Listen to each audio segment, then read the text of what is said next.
मुंह लेकर रह गई। कोई चिट्ठी आई है, माँ जी तुमसे पढ़वाना चाहती है, बस इसलिए बुला रही हैं। मुंह टेढ़ा करके तनुजा मंजरी का मजाक बनाती हुए कहती है, अनपढ़ कहीं की। तनुजा का ऐसा बर्ताव देखकर बड़ी बहू बहुत दुखी होती है।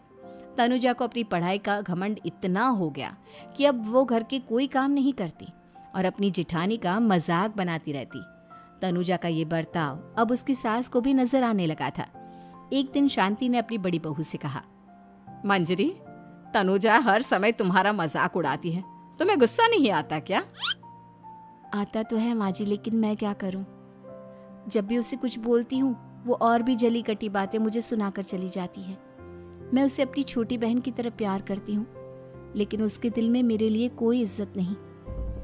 बहू, तूने वो कहावत सुनी है, जुल्म करने वाले से ज्यादा जुल्म सहने वाला अपराधी होता है। मंजरी अपनी सास का इशारा समझ जाती है।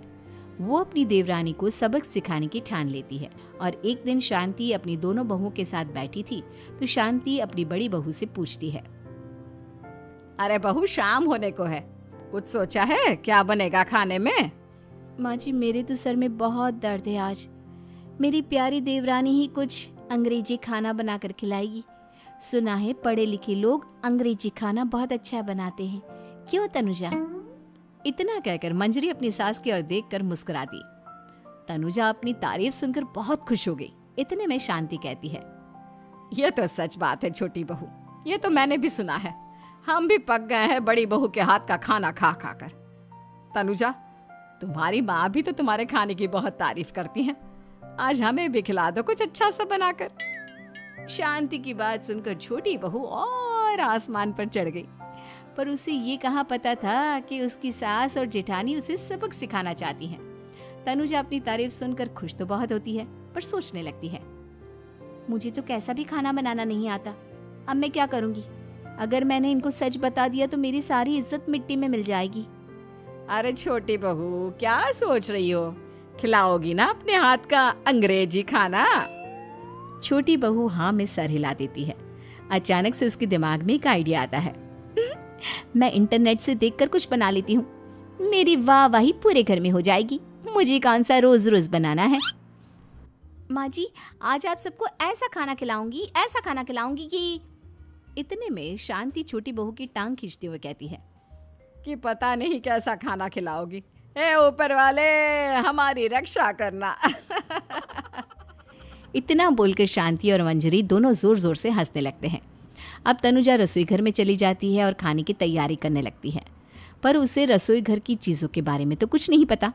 जैसे तैसे सारी चीज़ें निकालती है और इंटरनेट पर देखकर खाना बनाती है। कुछ ही देर में सब लोग घर आ जाते हैं।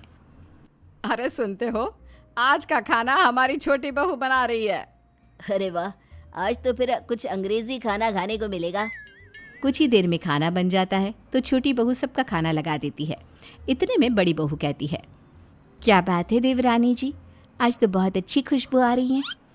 ये बात तो सही कही बड़ी बहू तूने, खुशबू तो अच्छी है, ऐसी खुशबू तो मेरे खाने में भी नहीं आती।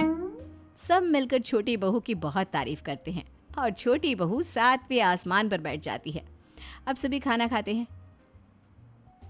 जल्दी जल्दी दो, अब तो मुंह में पानी आ रहा है। हाँ हाँ, मुझसे भी नहीं रुका जा रहा। जैसे ही सोहन एक निवाला खाता है तो उसकी आंखों से पानी आने लगता है। ये देखकर शांति सोहन से पूछती है, क्या हुआ जी, खाना इतना अच्छा बना है कि आंखों से पानी आ गया? सोहन चुप रहता है और धीरे धीरे से खाना शुरू कर देता है। इतने में सोहन छोटी बहू से कहता है, बेटी तुम भी तो खाओ, तुम क्यों रुकी हो, खाना सच में बहुत अच्छा है। ये कहकर सोहन जोर से हंस देता है। फिर सब खाना खाने लगते हैं, लेकिन खाने में नमक और मिर्च तेज हो गई थी। तनुजा से कोई कुछ नहीं बोलता, बल्कि उसे भी खाने को कहते हैं।